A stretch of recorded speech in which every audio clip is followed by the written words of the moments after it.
Hello students, welcome to RNM academy channel.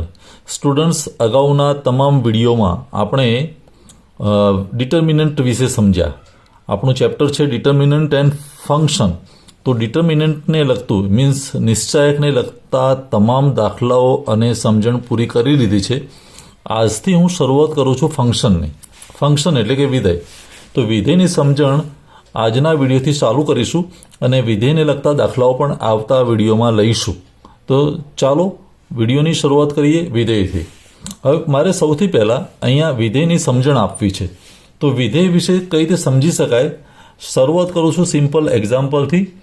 માની લો કે આપણી પાસે બે ગણ છે, ગણ એ, હું અહીંયા લખું છું ગણ એ, અને બીજો ગણ બી, જેને આપણે ઇંગ્લિશમાં કહીએ છીએ સેટ થિયરી. તમે ધોરણ 8 અને 9માં પણ સેટ થિયરી ભણી ગયા છો. તો ગણ એ અને ગણ બી એમ માની લઈએ કે એ ખાલી ગણ નથી. એ ખાલી ગણ નથી. ખાલી ગણ નથી મીન્સ એનામાં કોઈક એક સભ્ય તો છે જ, બિલકુલ રિક્ત ગણ કહેવાય એવો રિક્ત ગણ નથી. એક મેમ્બર પણ એની અંદર છે. તો ગણ એ અને બી ખાલી ગણ નથી, પહેલી કન્ડિશન. અને આવા કોઈ બે ગણ લઈએ એ અને બી, એનું જે ક્રોસ મલ્ટિપ્લિકેશન થાય એ ક્રોસ બી, તો એના કોઈ પણ ઉપગણને, સમજી લો કોઈ પણ ઉપગણને, એનો જે ઉપગણ દઈએ એ ઉપગણને એથી બીનો સંબંધ કહેવાય. એથી બીનો સંબંધ કહેવાય. સંબંધ કહેવાય. હવે સંબંધનું શું ઇમ્પોર્ટન્સ છે હું આગળ સમજાવું છું. પણ સંબંધ કોને કહેવાય? એથી બીનો. એ ક્રોસ બી તમે બનાવો અને એનો કોઈ પણ ઉપગણ લો તો એ ઉપગણ જો થાય એને એથી બીનો સંબંધ કહેવાય. ઉદાહરણ તરીકે સમજી લઈએ. દાખલા તરીકે હું એક ગણ લઉં છું એ ઇઝ ઇક્વલ ટુ એના 3 સભ્યો છે, 1, 2 અને 3. અને બીજો એક ગણ લઉં છું બી, એના 2 સભ્યો છે 4 અને 5. તો આ રીતે મારી પાસે બે ગણ છે. એ દેખાય છે કે ખાલી ગણ તો નથી. આમાં 3 સભ્યો છે ને આમાં 2 સભ્યો છે. 3 ઘટકો અને 2 ઘટકો પણ કહી શકીએ. હવે હું જ્યારે આનું એ ક્રોસ બી કરું, એ ક્રોસ બી, તો મને એક નવો જે ગણ મળશે એ 1નો 4 સાથે કોમ્બિનેશન મીન્સ 1, 4, એક સભ્ય એવો થશે. બીજો થશે 1, 5, પછી 2, 4, 2, 5, 3, 4, 3, 5.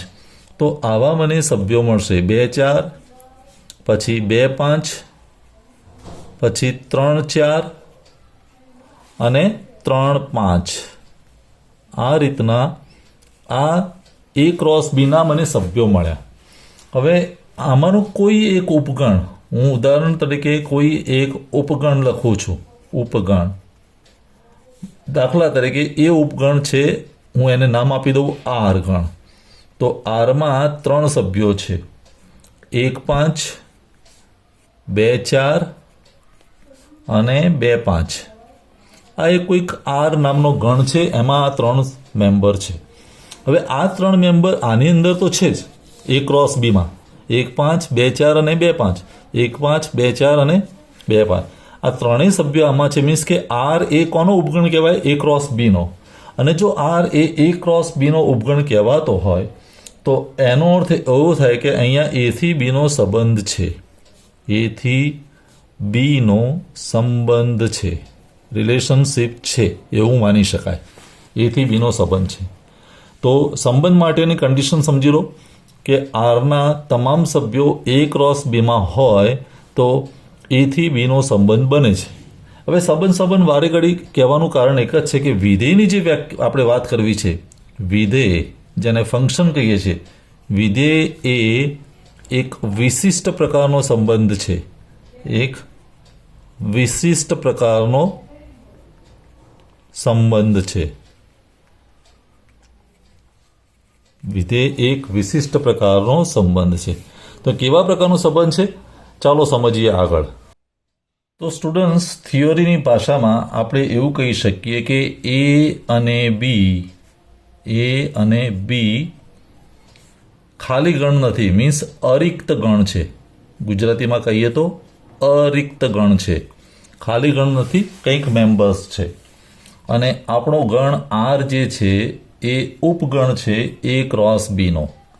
આર ઉપગણ છે એ ક્રોસ બીનો. ઉપગણનો સિમ્બોલ આવો છે. હવે એથી બીનો સંબંધ બને છે.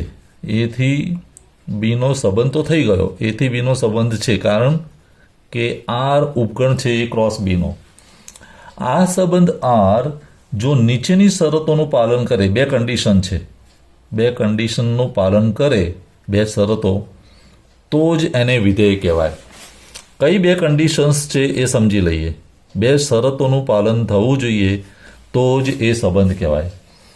પહેલી કન્ડિશન, ગણ એના પ્રત્યેક સભ્યને, સમજી લેજો, ગણ એના પ્રત્યેક સભ્યને સમાવતી ક્રમયુક્ત જોડ આરમાં હોવી જોઈએ.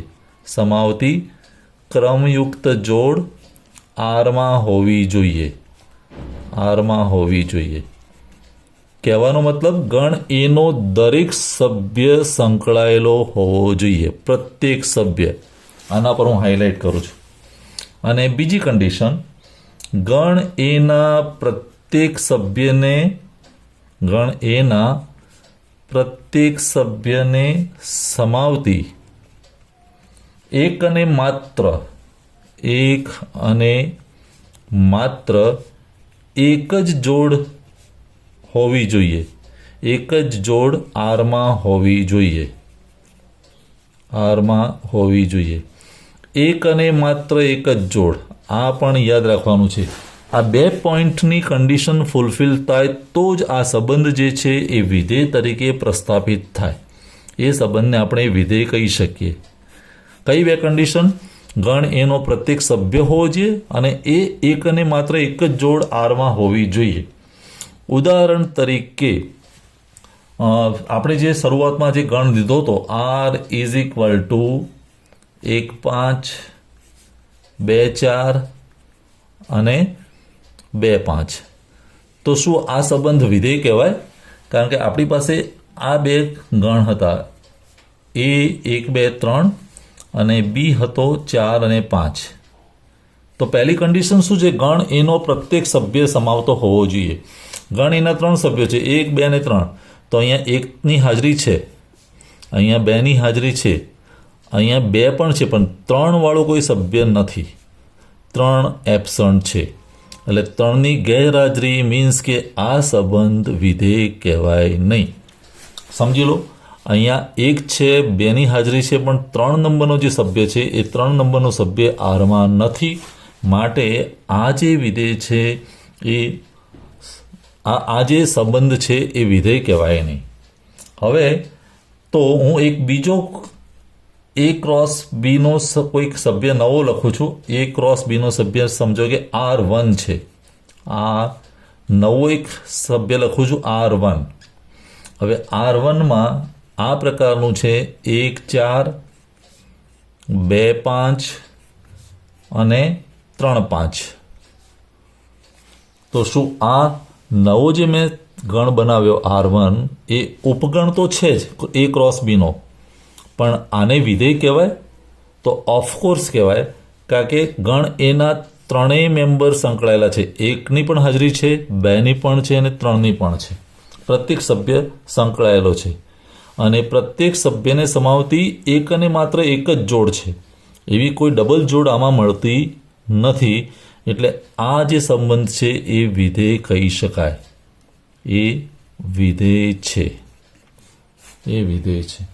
તો વિધેય સમજવું હોય તો સંબંધ સમજવો પડે અને સંબંધમાં બે શરતોનું પાલન થાય તો જ વિધેય થયું કહેવાય, એવું આપણે માનીને ચાલવું પડે.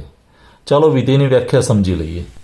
તો સ્ટુડન્ટ્સ, વિધેયની વ્યાખ્યા થોડીક અટપટી લાગશે, પણ વિધેયની વ્યાખ્યા કરવી જરૂરી છે. તો અહીંયા વ્યાખ્યા થિયરીની લેંગ્વેજમાં તમને લખીને બતાવું છું. ધારો કે પહેલી કન્ડિશન શું હતી? એ ખાલી ગણ નથી, means A is not equal to 5. ખાલી ગણ નથી. એવી જ રીતે બી પણ ખાલી ગણ નથી, means B is not equal to 5. 5 એ ખાલી ગણ છે. અને એ કોઈક વિધેય એક કોઈ સંબંધ છે એફ એ ઉપગણ છે કોનો એ ક્રોસ બીનો એફ જે છે જેને આપણે વિધેય તરીકે વ્યાખ્યાયિત કરવું છે એ ક્રોસ બીનો ઉપગણ છે. હવે એની વ્યાખ્યા શું થાય? જો દરેક એક્સ બિલોંગ્સ ટુ એનો દરેક સભ્ય, એક્સ મીન્સ સભ્ય છે, એક્સ બિલોંગ્સ ટુ એને સંગત અનન્ય એટલે એક જ ક્રમયુક્ત જોડ કેવી જોડ? એક્સ વાય, અને એ શામાં હોવી જોઈએ? ફંક્શન એફમાં હોય તો ફંક્શન એફ જે છે જેનો સંબંધ છે એ થી બીનો એ વિધેય છે એમ કહેવાય. એ વિધેય છે એમ કહેવાય. મને લાગે છે વ્યાખ્યાનો મર્મ તમને સમજણ પડી ગઈ છે. એ ખાલીગણ નથી, બી પણ ખાલીગણ નથી, અને એ ક્રોસ બી જે બન્યું એનો આ જે ફંક્શન છે એ ઉપગણ છે. અને x belongs to A means એના દરેક સભ્યને સાંકળતી નવી જે પેર મળે છે x y belongs to f હોય તો એફ જે છે એથી બીનો સંબંધ એ વિધેય છે એમ કહેવાય. હવે આપણે લખીશું આવી રીતે એફ ફંક્શન એ ટુ બી, એથી બી, અને આમાં એ જે છે એને આપણે કહીએ છીએ વિધેયનો પ્રદેશ. શું કહીએ છીએ? વિધેયનો પ્રદેશ, ડોમેન. એને આપણે ઇંગ્લિશમાં કહેવાય ડોમેન. અને એવી રીતે જે બી છે બીને કહેવાય સહપ્રદેશ, જેને ઇંગ્લિશમાં કહેવાય કોડોમેન. તો આ પણ સમજીશું. એ પ્રદેશ કહેવાય અને બી છે તે સહપ્રદેશ કહેવાય. અને એફ જે ફંક્શન બને છે એ થી બી એમાં ગણ તરીકે આવો એક ગણ બને y x y belongs to f. તો અહીંયા જે એક નવો ગણ આરએફ મળે જેને વિસ્તાર કહેવાય, એ આરએફ આપણા માટે વિસ્તાર થશે, રેન્જ. આરએફ છે તે વિસ્તાર છે, અને વિસ્તાર જે છે એ આરએફ ઉપગણ છે કોનો? સહપ્રદેશનો, એટલે કોડોમેનનો. આરએફ જે વિસ્તાર બનશે એ સહપ્રદેશનો ઉપગણ હોવો જોઈએ, સહપ્રદેશનો ઉપગણ.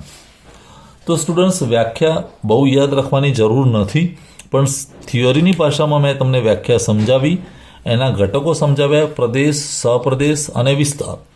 હવે આના આધારે પ્રેક્ટિકલ અપ્રોચ ઉપર નેક્સ્ટ વિડીયોથી જઈશું. અહીંયા સુધીની તમને સમજણ હોવી જોઈએ. વિધેય કેવું છે? તો વિધેય એક સંબંધ પર આધારિત છે. સંબંધ માટે આપણે જોયું તેમ એ ક્રોસ બીનો ઉપગણ હોવો જોઈએ, અને એ જો બે શરતોનું પાલન કરે મીન્સ એનો દરેક સભ્ય સંકળાયેલો હોવો જોઈએ, અને એ જે જોડ બને એ એક અને માત્ર એક જ જોડ બનતી હોય તો વિધેય કહી શકાય. અને વિધેયના પ્રદેશ, સહપ્રદેશ ને વિસ્તારના ઘટકો છે. તો અહીંયા હું આજનું લેક્ચર સમાપન કરું છું. કોઈ ડાઉટ હોય, ક્વેરી હોય તો કોમેન્ટ સેક્શનમાં જરૂર લખજો. મળીશું નેક્સ્ટ વિડીયોમાં વિધેયની વધારે સમજણ સાથે. આવતા वीडियो में फरी મળીશું. Thank you for watching. Thank you very much. अगर आपको ये वीडियो पसंद आया है और आप मेरी चैनल पर नए हैं तो प्लीज मेरे चैनल को लाइक कीजिए, शेयर कीजिए और सब्सक्राइब जरूर कीजिए. Thank you very much.